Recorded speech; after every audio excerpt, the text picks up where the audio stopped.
So ngayon, nagsisimula pa lang po talaga to dito po sa South and sa Luzon, sa North area. Okay, sa Luzon and sa North area. Ngayon pa lang po siya talaga nagsisimula.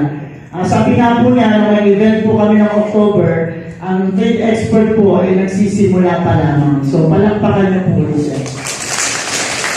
Okay po. So, ako po andito, kagaya po ng sabi ni Sir Benz, isa po ako sa mga namumuhunan din sa company na to. Pero, andito po ako para lang po ma-enlighten yung iba sa atin kung paano po ba nagsimula at the same time kung paano po kayo pwede din magsimula na gawin po yung ginagawa namin. Okay po?